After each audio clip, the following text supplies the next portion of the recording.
Pull the plug. Let's go to it, mate.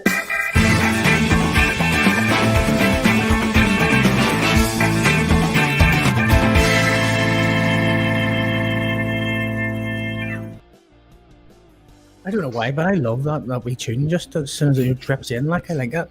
But anyway, hello and welcome to another episode of Talkin Balls, brought to you by myself, Neil Adams, joined as always with the Wish, Rand Fitzpatrick, Robert Newman. How are you, sir? Happening, guys? Grand yourself? Awesome. And of course, the very bald Jason Kelsey, Marc McFadden. How you doing? I'm doing good, mate. Doing good. I've started wearing a hat to make sure people don't know I'm bald, but you keep fucking advertising it. It's all right. At least you're not blind to this every week, now, mate. You're just Jason Kelsey with a cap now. That's good. That's good. That's what I like to see. I've put the top up in the background to sort of like get rid of a bit of the glare and wear the hat. Get rid of the shame. Get rid of the shame. Joining us this week is Cowboys flag head coach Joe Buchanan. How are you, sir? All good. Thank you very much for having me. Yeah, always welcome, sir. We always start off questions with our guests to ask, how did you get into this fucking sport in Ireland? Like, I mean, what got you into it and what's your team? How did I get into football? That's a good question. I suppose I've always been into sport my whole life. Went to secondary school, started playing rugby.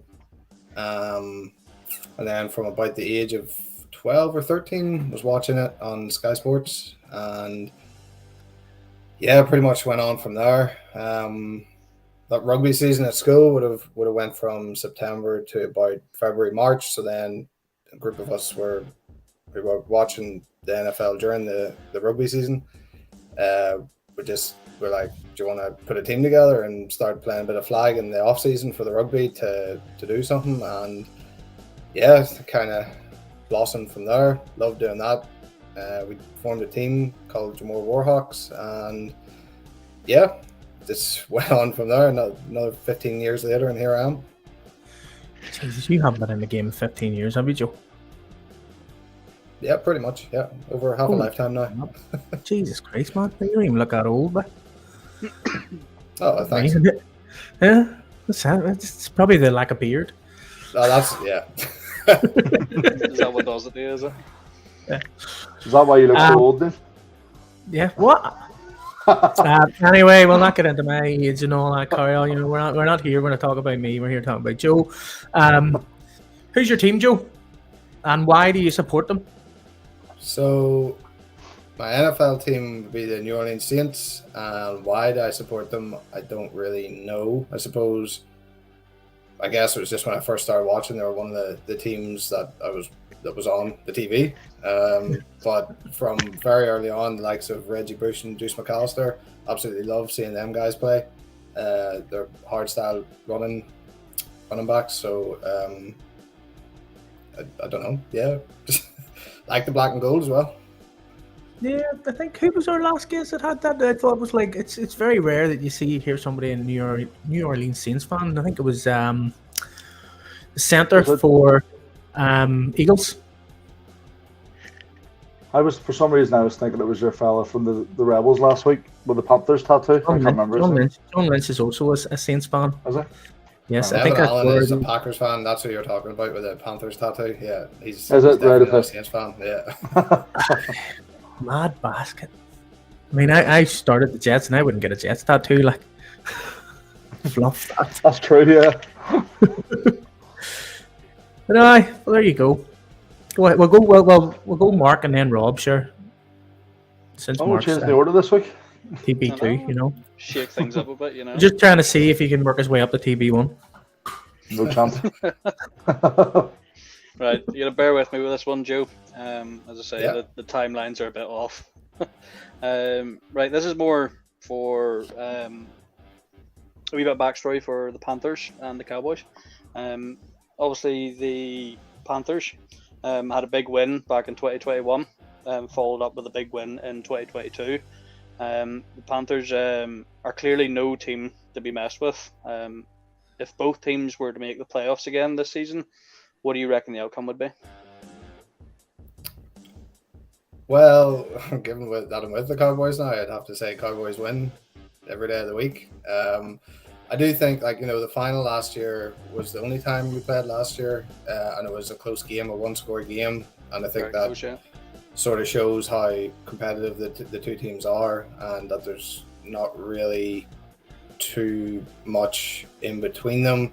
In terms of this year, if they were to come up against each other, I know the Cowboys are starting to retain much of the squad, and Panthers have definitely, from what I've seen at the preseason tournaments, have retained most of their squad as well. So it would be interesting to see, but yeah, definitely go Cowboys.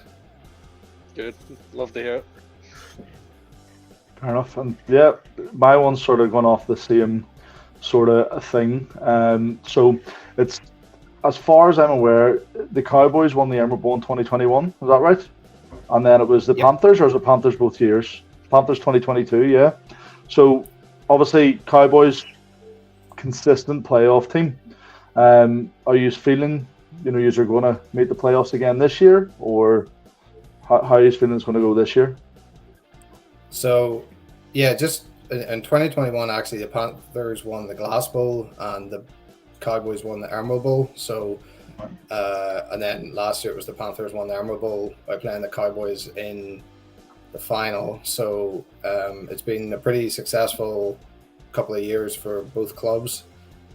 In terms of this year, with the Cowboys, there's been a significant change. We now have a second team competing in Division 1 for the Glass Bowl. So, it's meant a lot of recruitment, which has gone really well. We've also got quite a few of our experienced vets back playing who hadn't necessarily played since COVID. So in terms of how we're looking this year, I'm fairly confident and optimistic that we will get to the playoffs, and that's both teams. Given our week 1 results as well, we won 3 out of 4 across the two teams, which was a really, really positive start. So, yeah, look, we've plenty to work on for sure if we want to win both championships, and that's the aim. And we're continuing to work hard in training, train twice a week at the moment. And yeah, look, the aim for the moment is to get to the playoffs, and then when we get to the playoffs, obviously that goes up another gear to win the championship. Yeah. So what way does that work, Joe? Because we were actually having a conversation about this last week with the Rebels about how they were looking a second team. So what way does it work in flag? Do you have to register for Cowboys 2? Do you register for Cowboys 1? What way does that work in terms of Yes. So can Cowboys 2 play for Cowboys 1, and can Cowboys 1 play for Cowboys 2, or what way does it work? Yeah, so this year, obviously everybody has to register through ASOL, that's the membership platform, and then this year the league is using Team Linked, I think it's called, which is where then you decipher between the two teams, so the rosters go up there, and basically when you register, you're designated a team, or your head coach or team manager will designate your team first or seconds, and you're allowed a certain amount, I think it's 4, of transfers up and down per year. But it was written into the bylaws if there are cases of injury crisis and that type of thing, that more may be permitted as per the flag football committee. It's at their discretion. So yeah, there's predetermined rosters at the start of the season, and then you are allowed a certain amount of transfers, free transfers let's call them, between the two, and then possibly some more depending on specific situations. I know I'm going to butt in here, but how you find that Team Linked? Because I'm finding it a bit of a pain, if I'm being honest, because one of my players hasn't appeared in my team, in my roster, as well as I had all of them set up for this weekend's first set of games. I had, everyone's available, so on and so forth. I went on this morning, and it's all went back. No one's available, just me, and it won't let me put them in anymore. So I'm struggling with it. But how are you finding it? I thought at first it was great, and then as of today, it's just let me down. So how are you finding that, Team Link? Yeah, I think the word struggle is probably the main word there. It is a great platform, and we're getting to grips with it. I should also clarify that I am on the flag football committee for AFI as well. So right, just to be totally transparent, but we are getting to grips with it, and like has been said before, it's all volunteer and just guys trying to find the time to be able to get up to speed with it and get it running as it should is tough. But I think we are getting there. So, but yeah, it's been a struggle, but it'll come good. You know, we've got this August break now for the international window, try and really get it together, I suppose. Fair enough. No, it's just I had 11 players up available, and now I've got 2, and I'm just like, I don't know what to do now, and I'm trying to sort it, obviously before the weekend. But I imagine I've been on the Ben, and I imagine it'll get sorted. But sorry to butt in there, Mark. I imagine he's sorting that. I imagine he's sorting it right now, which is why he's not available for this call. To be fair, could be. So that's why he's not available. My fault. Sorry, guys. Oh, Ben, I tell you what, Ben does a heck of a job. He's non-stop. He does. Working his own job and this. Yeah, it seems like he's been doing really, really well. Like, he has been incredibly, like, anal about stuff, though, you know? Yeah, 100%. And he always gets back to you in time as well. Yeah, somebody has to be that person, and as director of flag, that's him. Yeah. But is he director of flag? Because I was actually looking on the AFI website, and director of flag is still a job that's up there, and he's assistant director of flag. So is he actually now director of flag? I just think that hasn't been updated on the website. He is the director, yeah. Like the way that the flag fixtures haven't been updated either. They should be now. They are not. I was actually going to ask you who you think's going to win in the games, and I went up to check and they're not. Well, they're updated today. I was on it there 2 seconds ago. See if you sign up to that team link you've got, you'll see them all because it is actually on there. So really? Yeah, that's one thing it's really good for. That's been updated constantly. Literally on the AFI website as we speak. Season fixtures are TBD. Season standings are TBD. Playoff fixtures TBD. Emerald Bowl TBD. Actually. Oh. Called out. What is it? See in the drop down, does it say 2023 season? I don't. Because there should be a 2023. That's teething problems. Well, I have to say that's one thing. We're linked in. If I want to see what the scores were and stuff, that's instant. You know, there's no issue with that. I'm just struggling with rosters. If I'm in Premier Division, it says Emerald Bowl 9.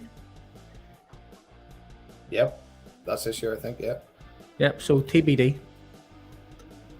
Because I was actually going to ask you, like, who do you think's going to win these games? Do a wee bit of predictions about the whole thing, and it's not there for handiness sake, you know. So now Rob's going to tell me who's playing. Oh, but that's on this phone, not my other phone. Yeah. All right. There we go. Anyway, Mark, that's a question. Well, this isn't my question, only because you brought it up there, Joe. What way does it work in the league when I know the Craigavon Cowboys have the seconds team, don't they? They won, was it the Glass Bowl in 2019? If they get promoted, do the two teams end up playing each other, or what way does that work? There is no promotion, so it just if you've two teams, you don't go up basically. So yeah, 2019. In 2019, which was before I left for the Panthers, the first got to the semi-final of the Emerald Bowl, and the twos won the Glass Bowl. And then, obviously because the firsts were still in the Emerald Bowl, they didn't get put up. So actually they didn't have a seconds team in 2021, so it didn't really matter. Right, okay. Gotcha. No, it was only because you said it there, I thought I'd ask. I know rugby has a similar sort of problem. So I wanted to see if it was the same thing. Right, that wasn't actually my question. That's just a bit of knowledge, you know. Right. So question 2, Joe. As a successful head coach, which you quite clearly are, how would you progress the sport of flag football? And would you be willing to share your coaching program to the other teams in the league that are potentially struggling? Yeah, absolutely. I have no problem helping anybody. If you can reach out at any time, I'll try and help any way I can. I think, to be honest, the biggest thing I've seen here in Ireland is just a lack of organisation. You know, like in terms of what we did this year, we've been training since April. We knew from the AGM that the season was going to start earlier, so we were training earlier, and just having a schedule of training and practices, and letting the guys know, a month, 2 months in advance that we're training every Thursday, we'll be training every Monday. If you need to sort work, if you need to sort childcare or something like that, get it sorted now. You have plenty of time to do so. And, that has, like, we've had probably about an average of about 16, 17, 18 at every session this year. Definitely there's been some in the 20s, and I'd say it's because we're a bit organized, like we're giving people plenty of notice when training is. And then when it comes to training, it's not just, 2 hours, just set up a pitch and play a match. It's actually, doing drills, identifying your weaknesses. If, your defense is having a hard time flagging, we'll then do a few drills for flagging. If on offense, if route running isn't as sharp as it should be, then, get some drills for that. There's plenty on YouTube. To be honest, most of the drills I just make up in my head. There's one this year, like the use of a tennis ball for a blitzing drill and that type of thing. You just really identify your weaknesses and drill for them. Don't just show up and play a match. Obviously you can have a scrimmage in the second half of the practice or whatever, but if you really want to get better, you need to be drilling the problem areas that you have. Yeah. Oh, I was just sort of noticing, I've only been part of the sport a couple of years now, and certainly the flag, this is the first year sort of I've looked into it, and it doesn't seem like there's a massive well of coaches out there. And I think to have something like, say, a coaching program or a syllabus that's on AFI's website that we can click into and go, oh, there's a couple of blitzing drills, like you said, that we can start implementing, actually do a couple of coach building workshops, stuff like that. Yeah, no, sorry, that cut out there for a second. But no, in terms of a syllabus and resources, yeah, you're absolutely right. And I know that Ben has been working with Bill Doherty, who's the director of coaching within AFI, and they're trying to develop a coaching pathway for flag football specifically. So brilliant. Again, though, it's volunteer-led. Everything takes time. Of course, but something of just having a shared folder and coaches dropping in drills that everybody else can use is a great idea, actually, and something that we could do pretty quick. So yeah, I might take that one offline, speak to Bill, see what we can do. Brilliant. Awesome. Yeah. I just sent you all of the fixtures for this weekend, Neil, just to let you know. I see the big dog, thank you. Oh my god, is that what that is? There's absolutely loads of them. So anyway, there's I think it's 17 games this weekend, and Premier North South. Everybody's playing. It's because of the European Championships in August. They had to sort of get as many games before that and then afterwards, sort of thing. But so you said obviously you're on the committee of flag as well. Is that right, Joe? Yeah. So obviously there's been a lot of emphasis on diversity within the league and stuff. There's a lot of you got the women's Wolfhounds. I think yourselves at the Cowboys, if I remember rightly, there was 2 women playing for you last weekend. What do you think has made the sport of flag football so much more accessible this year than it's been in the last couple of years? I think there's been a specific push this year, and I'll name Kelly Dwyer because she's been at the absolute root of that. The pre-season tournaments, which were strict mixed, meaning that you had to have at least one woman on the pitch, or at least 2, I think it was. We played 6-a-side for those. Was massive. The second or third tournament, there was 30 females down at it, which was, I think, the most ever. And then we're able to have the first ever full 5v5 women's match as well, which was great. So I think that's played a massive part, and fair play to Kelly for seeing that through, because again that took a lot of time and effort. And I think from that, though, we need to sort of keep the momentum going. In terms of how we do that, it's quite tricky. When I was living in Dublin, I used to play tag rugby, and they play strict mixed across every league. So it was 7-a-side. They have to have 3 women on and 4 men at all times, and I think that's maybe potentially a way to go for that, to keep it going, and introducing that strict mix format, which I don't know if everybody's on board with, but think if we're being serious about it, that's the way to go. And then obviously get to a stage where we have enough that we're able to have a women's specific league and a men's specific league. But we are a bit off that yet. But certainly from what's happened this year, pre-season, it's been a great starting step for that. Yeah, no, it's been massive. There was, I think last year, the only girl I really remember massively would be Helen from the Lions. I think she's QBing for the Wolfhounds. But then last set of games there in the down at the Lion Park, I think there was about 8 or 9. So yeah, it's really good to see. So it is. It's just taken off at the minute, isn't it? Really, like I mean, with NFL, their Pro Bowls now flag. Just seems to be flags everywhere now. So, yeah, the NFL certainly played its part, and I see a lot of jag tag events coming over. The Knights and Causeway Giants have been hosting events like that, which will be massive for them. Obviously, the Jags and Steelers got the Ireland designation, so I'd expect to see a lot more of that down south in the Republic, as well as the Jags continuing their jag tag thing up north. Well, the Steelers they got Northern Ireland specifically instead of just UK. They wanted a whole of Ireland, so they're Ireland and Northern Ireland. They're nothing to do with the UK, sort of thing. Yeah. So they just wanted. I'd expect to see something happening there, because obviously flags the cheapest way. It's the most accessible way to get into the sport. So yeah, I'd be surprised if they didn't do something to help grow that aspect of the sport. So, Joe, you've been head coach of 2 flag teams. Why aren't you involved with the Wolfhound teams? Is that your own choice, or what's going on? Yes, that is. I was approached and declined because I wanted to try get in the squad as an athlete. Unfortunately, this time around didn't work out for me. But could you pick yourself if you were head coach? No, technically, yeah, but I don't think that would be a great look. But no, it's just not the right time yet for me. No.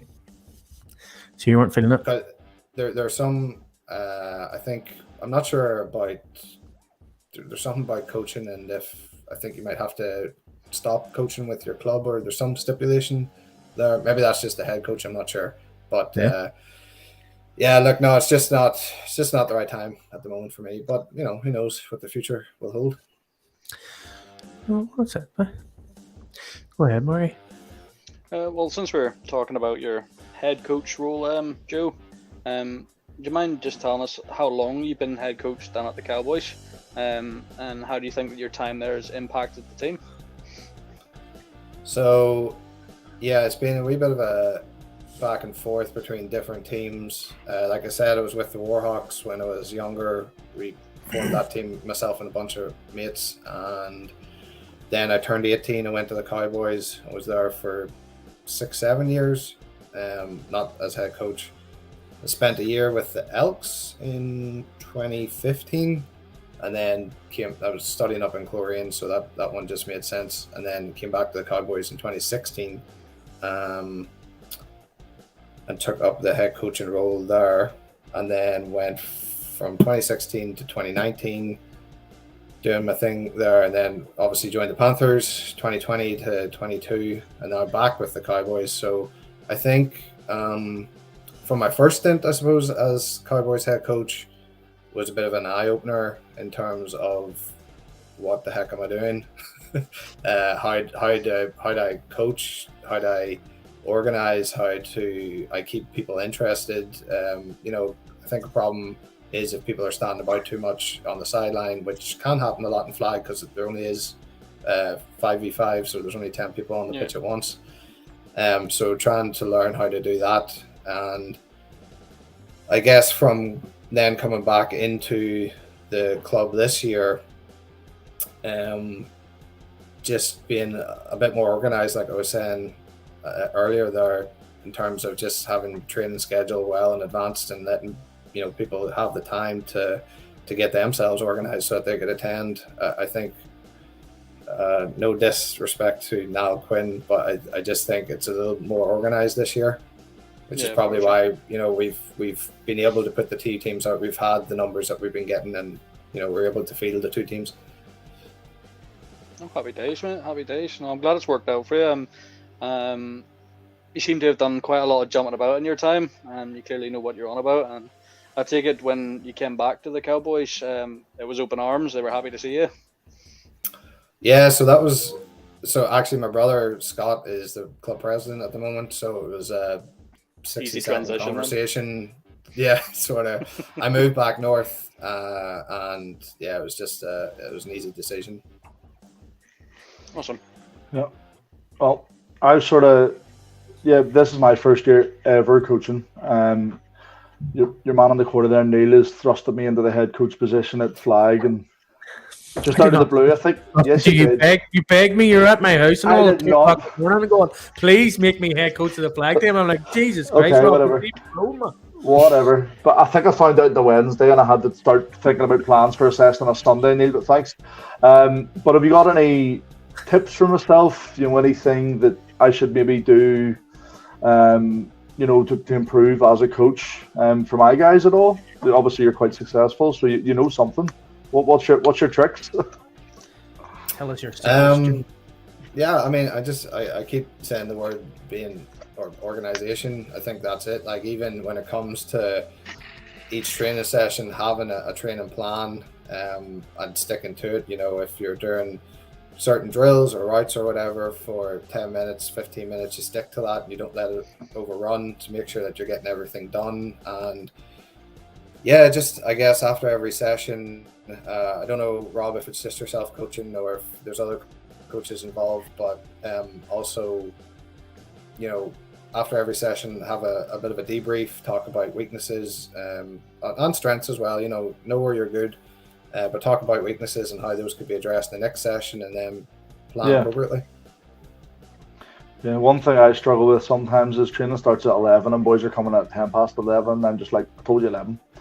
Be there on time. Does my head in, but just start. You can't help it sometimes. Yeah, I know, but it's, for instance, there on Sunday.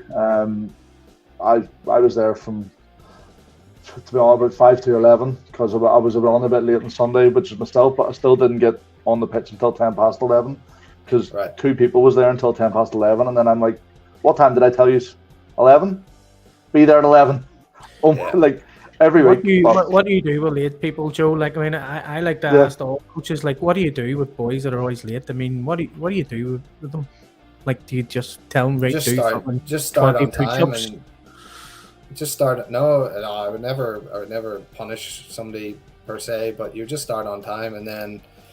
But everybody has their reasons if they're late from work or if they're leaving their kid off or something. You can't punish people being late.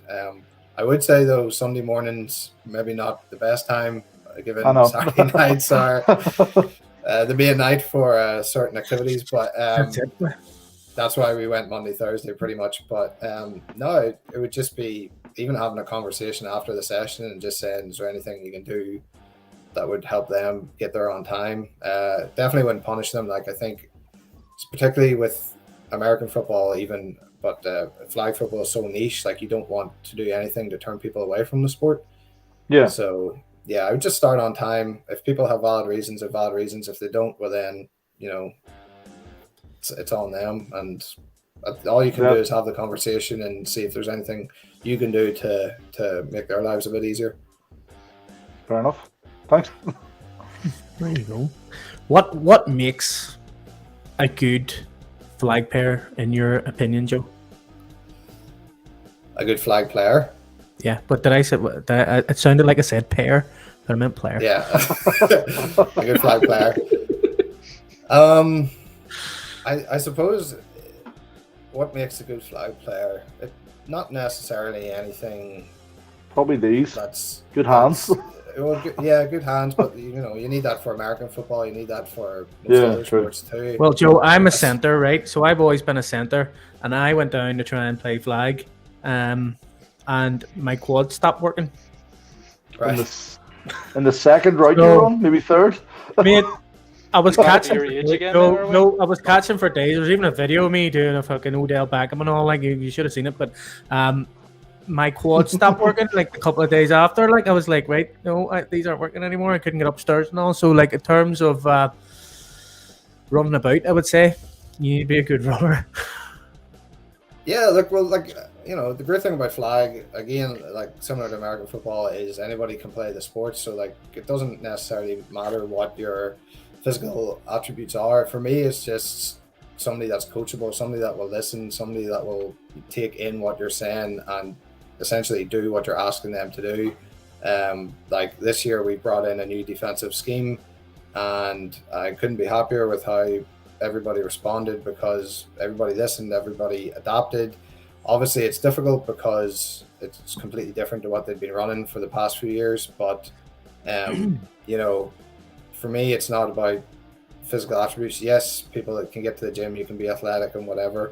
But at the end of the day, if you're showing up every session, if you're listening, taking in what the coaches are telling you, and just giving it your all, then there's not much more you can ask for. Oh, happy days. Hear That that, us? Robert? Stop complaining, basically, mate. Yeah, that's all our questions, isn't it? Yeah, That's all us. our We're on questions, the. We're on the people's questions now. Well, Joe, you'll be excited to hear that pretty much all of the people's questions were for you anyway. Okay. So Slightly scared Ben, now. I think there was one for Ben, but yeah, we'll start. Go you ahead, Rob. Start off since I asked the last question there. Oh, right. Okay, Squidworth. How do we best help the sport grow and new teams getting started and feeling supported? That seems to be what he was going for. Yeah, I think that's Squid who's starting the team up in Cookstown direction, Enniskillen. The Gators. I can't remember their full name. Oh, the now, Lakeland Gators, but- is it? Lakeland Gators, yeah. Yeah. So I think just sharing the knowledge, you know, what's happening with Squid in particular, or sorry, the Gators, is basically they're being assigned somebody from the committee, basically to help them set up the club. You know, there's obviously a lot of admin that goes on behind the scenes, as you guys probably well know with the Jets. All the, you know, setting up a bank account, constitution, club bylaws and all this type of thing. Yeah, I didn't know there was so there's a- much into that. I thought it was just flag. Yeah, it's not going to be that hard. You know, well, and then Yeah. next thing Ben sent me all this. It needs to be in by Friday, and I was like, what? Yeah, and then the big thing for flag is it's 16 plus as well. So if you've any under 18s, you need to be up to speed with your child protection and vetting and all that type of thing. So there's quite a lot to it. But yeah, I think just knowledge sharing. I think what was put forward by the committee in terms of a mentor is a great idea. So any teams that come forward that are looking to set up a team, they'll be assigned a mentor, and that's just that one-to-one communication that, you know, somebody who's been in the game, been with a team for a while and has the knowledge can then pass on, and it makes communication a bit easier as well because it's obviously one-to-one. So yeah, I think that was a great idea, and hopefully it's working for the Gators and any other teams out there. Oh, happy days. I didn't even know that was a thing either, to be honest. Yeah, That's awesome. yeah, it's just a new thing that the committee, it might have been Ben himself that brought forward this year, but yeah, it's a great idea. No, that's a good idea. Yeah, 100%. Go ahead, Marky. This one's from Scotty B NI. Which Buchanan is Ben's favourite? Why would you ask him that? That's for Ben. Ben, buddy. Ben Joe! would 100. This is Ben's only question, and Mark asks it. Well, Scotty Oh, B you gotta and answer. I You gotta answer it now. 100% Scott. So given that I played with the Panthers, know Ben a lot more, I would like to think Ben would say me. Well, there you go. We like to think, but who knows? We'll never know. No, that's not. Ben says he wasn't even coming on because of you, Joe. Like, I'm gonna text him now and find out. says if it was a Scott, if he says it was Scott, I would come on. But no, it's Joe. Well. Right. From Ryan Eccles. Eccles. For who? Eccles? Is that how you say it? Is it what is that how you say it? Oh yeah, Ryan Eccles, Reckles. Or Yeah. Reckles, yeah. Awesome. Who is Joe? Who is currently number one, baby? Number one, baby. Well, currently, I guess it is the Panthers. Yeah, given we haven't played the bowl this year or playoffs or whatever this year. So, You just play them in the regular season this year, do you not? On the 14th of October? yep. Yeah. So That'll be a good until one. then- But But I technically, guess, Joe, are they not number one because you coached them to number one?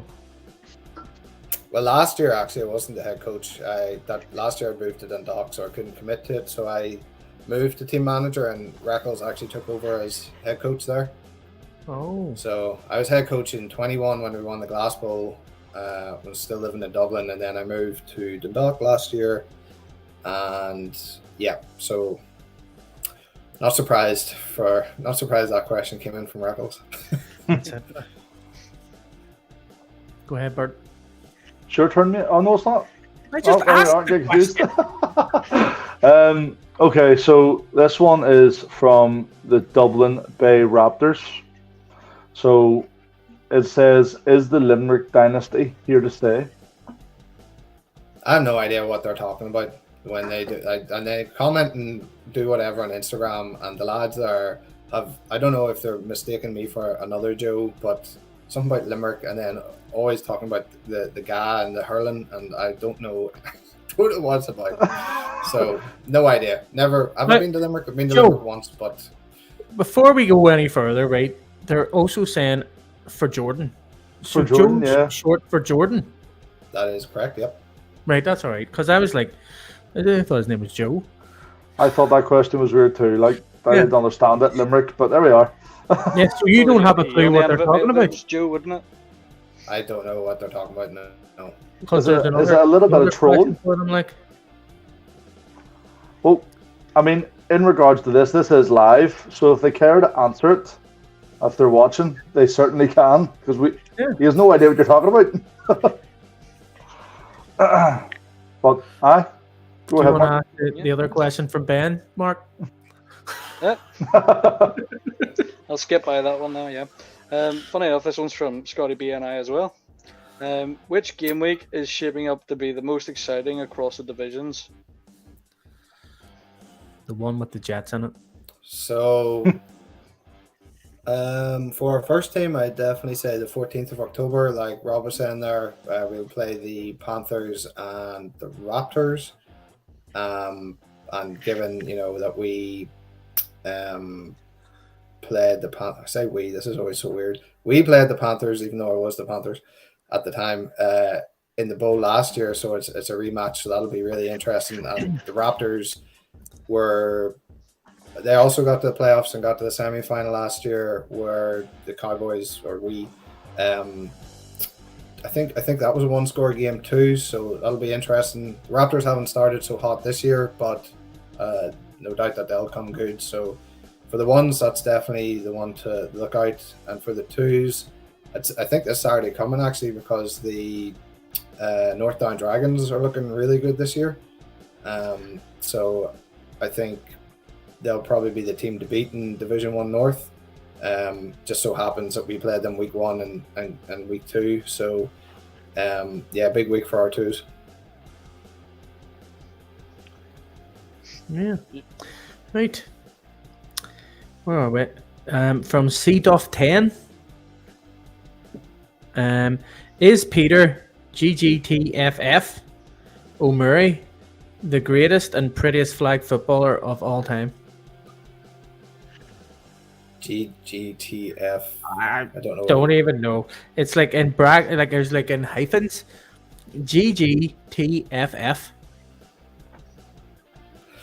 No idea. I'm not young anymore. Not down on the lingo. But So I assume is we're talking Peter about is Loughlin. Peter Yeah. O'Murray the greatest and prettiest flag footballer of all time? Basically. Okay.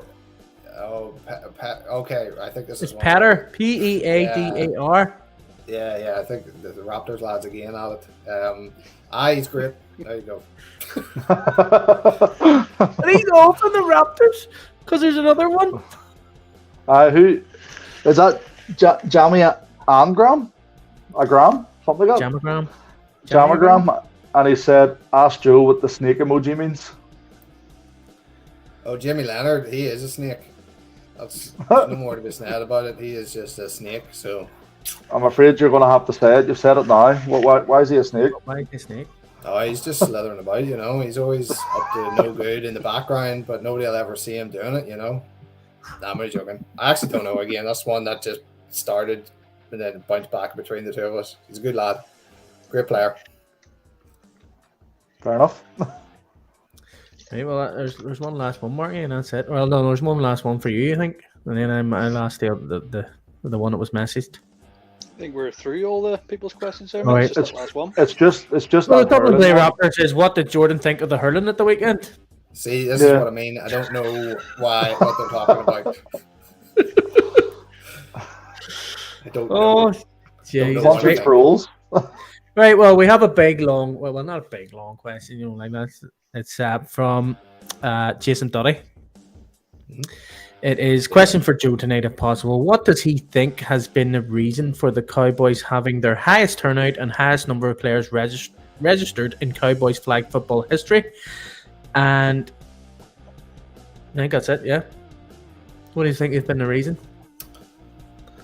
I keep saying it, just being organized, and also we've been pushing like heck on social media as well. That was sort of one of the prerequisites of that 60-second phone call I had with Scott. I wanted access to social media so we could post about flag as much as possible, just getting the word out there.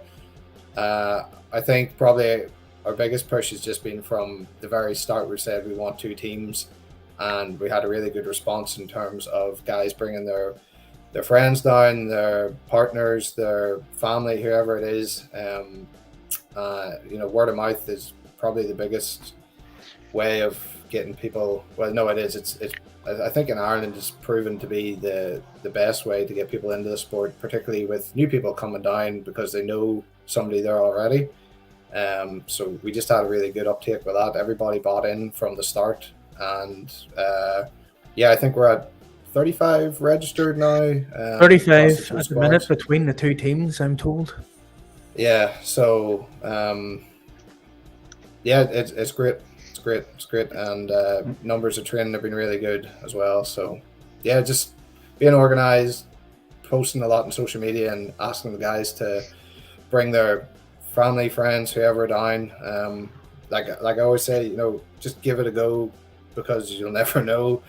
And literally, if you come down, you don't like it, fair enough, that's fine. But at least you'll never have that question lingering. What if I did give it a go and might have liked it? Well, that's it. Yeah. He also says, where do you see the next few years going for the National Flag Football Program? For the flag football program, okay. So for the Wolfhounds, it's been pretty on and off in the past 10 years. The Euros were actually held previously, or I think it was 2009 or 2010. They were in Belfast up at Shaw's Bridge. So it's good to see the AFI board and everybody in AFI committed to bringing the Euros back down to Limerick. I think that's going to be a really big event and a really important event for sort of saying, the program is back, it's alive, and it's very well established at this point. Obviously, things were going well. I think 2017 was really its proper reboot, and then the C word COVID got in the way and sort of slowed things up a little bit. But yeah, I think this is just the start. These Euros in August. Obviously, getting the women's team out there is huge. That's the first time that Ireland will have a women's team, so hopefully be able to push on from there. So yeah, it's I think whatever happens in August, there's a really good foundation set now for whoever comes along. And obviously the big thing at the moment is the Olympics 2028, which the NFL is pushing for and probably will happen given it's in the States. So who knows, might have an Irish flag football team in the Olympics. I was going to say, is that flag or kitted? No, that'd be awesome. So yeah, no, it's flag, yeah. Yeah, that's cool.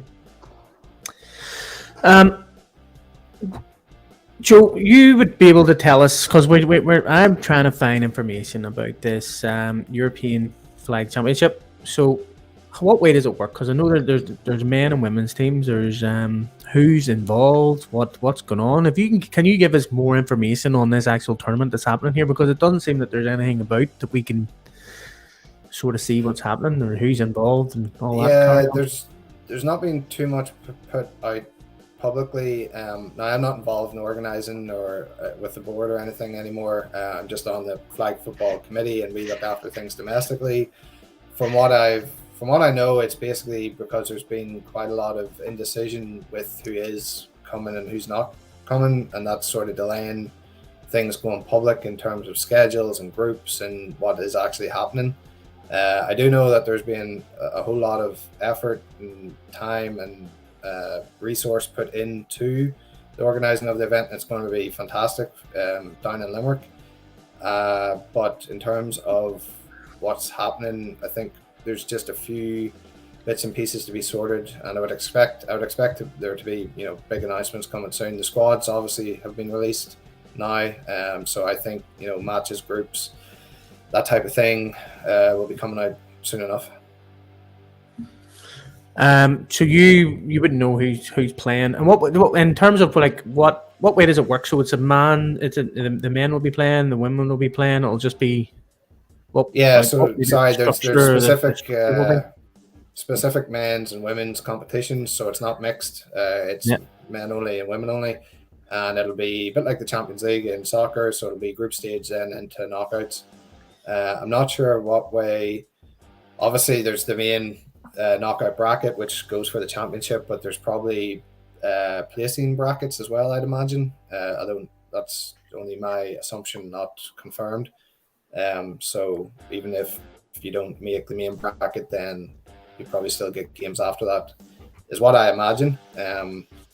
But yeah, I've heard some rumors about who's in what group.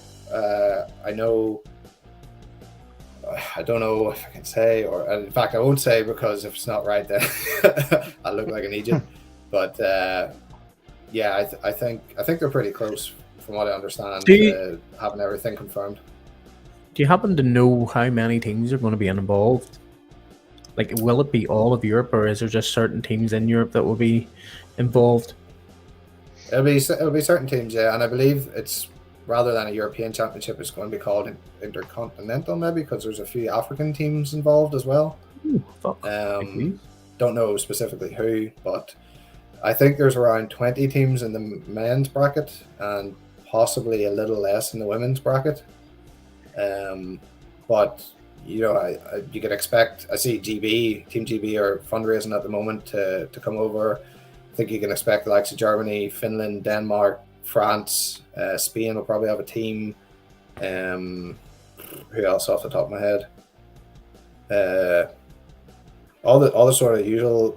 I don't know if I mentioned Denmark. Actually, they're one of the main ones. Italy, obviously, pretty sure they're the world champs. They beat the US, I think, in the most recent World Championship final. Somebody beat USA. Yeah, between the World Games and the World Champs and other competitions.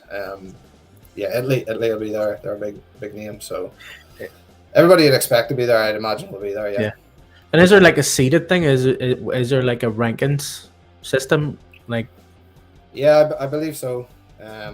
Again, not sure how that works, because obviously Ireland's the host country where they'd fit into that. But yeah, there is definitely seeding, and it'll be interesting. Again, I haven't put out information on that, but it'll be interesting to see what way that works going forward. Because the World Championships are scheduled for next year in Finland.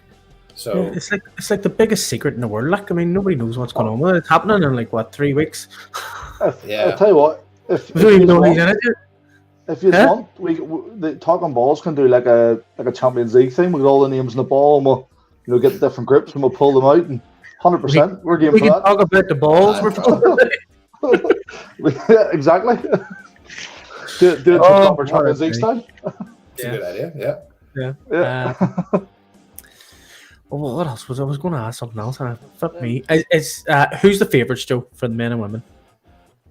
Do you know? Who would be your favorite?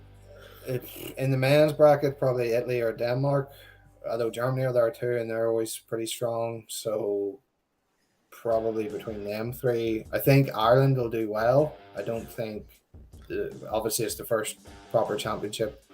I would like they've competed at the Euros before, but never with the program being the way it is in such good shape. Like I'd expect them to get wins, but I don't know if we're just quite at that football maturity level yet for the likes of Italy and Denmark, Germany. Love to be proven wrong, but I'd expect them three in the men's. In the women's, Italy have always been strong with the women's flag. I think Phoebe Schechter's actually playing for the GB team. So I'd say GB will be pretty good. France as well. Again, Denmark and Germany, like they all just love football. Like so, they're always up and around there when it comes to Europeans or World Championships. Yeah. Oh, happy days. It's weird because I can get talking to Phoebe Schechter. We've got Phoebe Schechter coming on the 15th, but I can for the life of me get a Football Ireland player on because we're not allowed. It's mental. All right. So I'm like, oh, so I can't even promote our own friggin' Ireland women's team with Phoebe Schechter on. So, well, we're going to have to bring on the GB girls and talk to them instead.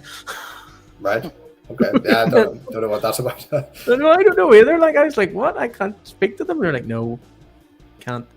I'm like, all right, well, I'll do. But anyway, Joe, we're going to go on to a quick fire prediction things because apparently there's a million teams that are playing on the 29th here. Yeah, there's quite a few. There's 9 games in Division 1 and I think 9 games in Division. But we're just going to ask you because no offense to Flag, I haven't a clue about Flag. Rob is head coach of Flag, and he might be able to answer better than us. But I would say me and Mark wouldn't be versed enough to make an assumption on this here. So we'll give you. Don't want to lose on the predictions, man. That's all. Yeah, that's very true. I also don't want to do 20 team prediction sheet either. You know what I mean? What, Rob? I was going to say, it's more to do with teams are playing 2 games in one day as well. Yeah. It'd be quite awkward doing a prediction sheet. Right, so Joe, the first one that I've got up on this is going to be Craigavon Cowboys 2 versus the North Dublin Dragons, or North Down Dragons. Who is going to win? Cowboys 2s. Do you want just quick fire or a little bit of... Quick fire, mate. Let's just go quick fire. You know what I mean? There's so many, and... Dragons v Giants. Dragons. Giants v Jets. I haven't seen the Jets. So I'll go with Jets given the company. You missed one game there, mate. Perfect. One game. Is that Giants v Cowboys too? You missed the Razorbacks v Cowboys too. The top of Giants and then the bottom of Cowboys. So it's yeah. So it's Razorbacks v Cowboys too. Yeah, Cowboys too. Yeah, sweet. Was Giants v Cowboys too? No, I mean, it doesn't matter. You're reading it wrong. It doesn't matter. It's all right. Do you want to read it out then? Fine, I will do. So you can understand what you just thrusted him into that again there. Yeah, right. Yeah, you know what I mean. Fed up with you doing this to me. So the last game on Saturday's Jets v Razorbacks. Now, bear in mind we had a preseason friendly against them and they only beat us 35-34 and I was injured, so... And also, we would have won, but only Stu had his back turned because he got a pump fake and he thought the ball was through and decided not to look for the rest. He huffed, looked away, ball pump fake the other way, and then it hit him in the back for a 2-point conversion to win by 1 point. Because it wasn't coming to him, so he if he had a look. I'm going to go Razorbacks with that one because like they'll have played 3 games by that point, so they'll be. Right enough. They're more versed in it at the minute, but that's fine. We'll prove you wrong on Saturday. It's fine. Minotaurs v Hurricanes. Minotaurs had an interesting week 1, but I think Minotaurs, yeah. Yeah. Eagles v Minotaurs. Eagles I think Eagles are back this year, so we're going to go Eagles. Cool. Panthers v Eagles. Well, they're playing again. That was a tie in week 1, so I'll go with my former team, Panthers. Oh, how's that went from Premier Division? That's right. Anyway. I say it's not fucking easy, is it? Hurricanes v Panthers. Panthers. Panthers. Okay, Craigavon Cowboys 1 v Vipers. Cowboys. Lions Trojans. Tough one because again the Trojans haven't played this year, so I'll go with Lions. Vipers v Lions. I'll go Vipers. Trojans v Cowboys. Cowboys. Jeez, you're right. This would have took forever. Yeah, man, it's a lot of games. And I've also done the same thing twice. That's all I've got, I'll do. There wasn't even that many. So, Joe, who is the favourites for each division? And isn't the Cowboys? If it wasn't the Cowboys, and you're not allowed to say Cowboys or Panthers. That makes no sense to the favourites. So excluding those two teams. Well, here, to be fair, Joe, are they both favourites? Like, they're up your there, honest for opinion, sure. is Cowboys They're and up Panthers there. favourite for the Premier Division? I mean, if you they're had up to there. pick, I'll go Prem North. I think Prem North, Cowboys and Vipers are same as last year. Vipers really come on a lot, and they made the playoffs last year, but just couldn't get it done. So I think they'll be dangerous. Prem South, Panthers, and I think the Eagles are just going off the week 1 scores, and from what I've heard, they're looking like they're back in shape. They've won a couple of Emerald Bowls before as well, so good start in week 1. If they keep up what they're doing, then I'd say Panthers, Eagles there. Division 1 North, like I said, Dragons are looking good. I actually think they're a breakaway from the Belfast City Lions, so they have a lot of experience there, and some just generally really good athletes. So I'd say them and our seconds team. We're waiting on our starting quarterback coming back from the States.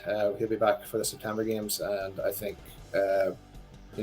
obviously doing well at the moment, but he'll make a big difference, and even just in terms of his leadership.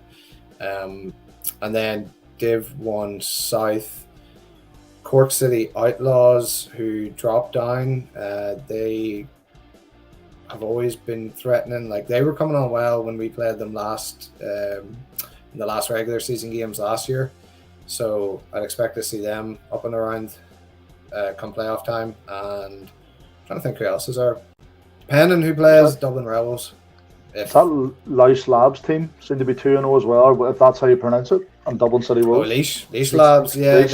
they're I think they're breakaway. I think that's very, very good because it's a leash, as in a leash on a dog. Yeah. Fair enough. And then they're Labradors, so I think that's very clever. Yeah, it's a good point. I think they're a breakaway from the Eagles, which, like I've said, they're an established flag outfit, so there'll be a good number of experienced players there, and they did well. I'm pretty sure they competed in 1 or 2 of the tournaments preseason as well and did well. So yeah, I'd expect see them in the mix. So what way does it work, Joe? Is there like promotion, demotion, or do you just?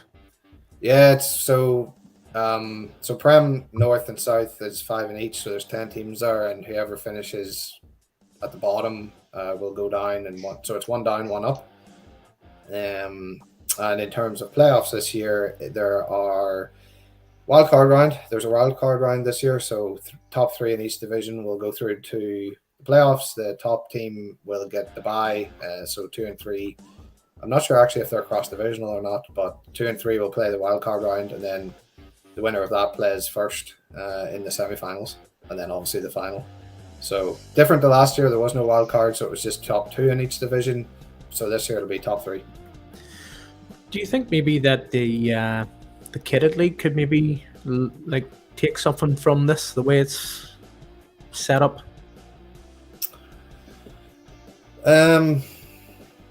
It's tricky. I don't know if I'd be in terms of promotion, relegation, or the playoff. Do you know, in terms of north-south, the ways have it worked? I think personally, like, I'd like to see something similar to what they do in rugby, where there's a senior league in rugby, which is truly all Ireland, and that's the top teams. that play against each other. They travel up and down the country, and then below that you've what's called junior leagues. So junior league would be more, it would probably be the equivalent to our Division 1 and 2 coming together, but instead of having Division 1 and 2, just having regionals. So you'd have North, Central, South, or whatever way you want to call it. And I think that would be a big help. Particularly, I think Division 2, there was some massive travel times there. So in terms of even financial, the financial aspect of it, that would be a big help. Yeah. Out of curiosity, looking at the results from last weekend, or not last weekend, the Division 1 South, what happened with the North Dublin Pirates? Because it looks to me like they lost their first game against Cork City Outlaws 24-0, and then they didn't fulfill their fixture later on in the day, and they had to forfeit. What happened there? Do you know what happened there? Or? I have heard rumours, and again, I'll not say just in case I'm wrong. Right. Okay. Yeah, they did forfeit their second game, unfortunately. Right. But they have been in touch with the committee, in touch with Ben, and Ben is very confident that they're doing the right things to get themselves right and ensure it doesn't happen again. Yeah, no, that's cool. I just seen it and it really confused me that they had enough, obviously, to fill their fixture first game, but then weren't there second game. So I was just curious, but that's grand. It's happened before. Like, I know in years gone by, people, if you show up with a squad of 8 and people get hurt, then you don't have enough, or if people have to shoot off for work and that type of thing. So again, I've heard different things, so I'll not comment, but generally it's those types of things, and it's just maybe need a little bit better organized, to make sure that lads are free or available, and to fulfill the full day's fixtures even. Well, happy days. Well, before we go, Joe, what is the future for Joe Buchanan? I don't know myself. Look, I'm back north at the moment, then probably moving to Dundalk next year, so let's just take it as it comes, see where I'm at that point. And could we see some kebab pizza next year? Is that what you're saying? The pizza, is that in reference to the Mavericks, is it? Yes, it is. Who knows? We'll have to see. Like, I'm just focused on this season at the moment, and it's a busy calendar year. Like, when you play kidded, and even if you're involved with youth, like, really only time you get off is sort of November, December. So yeah, I'll make some decisions then, but yeah, for now I just fully focus on this season.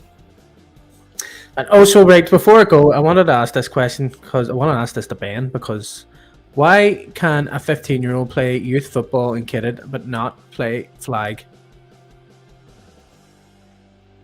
15-year-old can play. Okay, so flag 16 plus. Yeah. Okay, I think it's purely because of generally the size difference. Now, flag football is obviously a non-contact sport, although albeit there is quite a lot of contact, unintentional contact in it.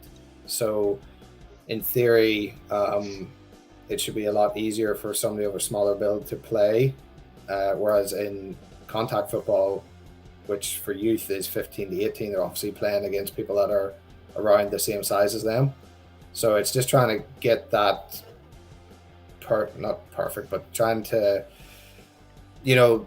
match that sort of size between a 16-year-old and, an adult, and just making sure there's not too much of a gap to, something happens that might put them off the sport for life. Right. Well, no problem here. Joe, that's us. Unless you boys have any questions. No, it was a good one. I think we asked plenty. Yeah, we. Just off the top of my head, I know we keep saying one more. I think one of the guys had mentioned about the price structure this year. Was there quite a difference between last year to this year, and what was that all about? So yeah, fees were raised. They were €20 last year, and they're now €35, and it's purely just to try and progress the sport. So referees are being paid because the expectation is that they would obviously do the online course that's available to them. Whitecaps have had in-person clinics, to try and get them, a little more experience and get them better trained as well. So those things cost money. Like I said, the coaching courses are being put together at the moment. That costs money. Everything costs money, and like it does, Joe. It really does. the sport's not. It's everything in the world has gone up in price, and that's sort of hand in hand with it. So if you're trying to progress the sport, we need more money to be able to do more things. And I know some people are probably disappointed with that, but at the same time, Joe, we are trying to grow the sport. Rob told us it was €5 last year. I thought it was €5 last year. Might have been 2 years. So I thought it was like we all thought it was a 30 quid jump. We were like, why is it so dear now? No. He's like, it was €20 last year. The €5 trial membership allows you. Maybe that's what I'm thinking of. Yeah, which is the same as tackle football, but to play in the league, you need to pay the full membership. Yeah. Fair enough. Well, here, Joe. Thank you very much. It's been an absolute pleasure, and thank you for coming on and teaching us all about what's going on in flag and how it's progressing, and with the European Flag Championships, keeping us all informed with that there. Very much appreciated, sir. Yeah, no worries. Thanks for having me, and just like to wish the Wolfhounds setup the best of luck in the upcoming championships, both teams, and go Wolfhounds. Yeah, 100%, buddy. 100%. Yeah.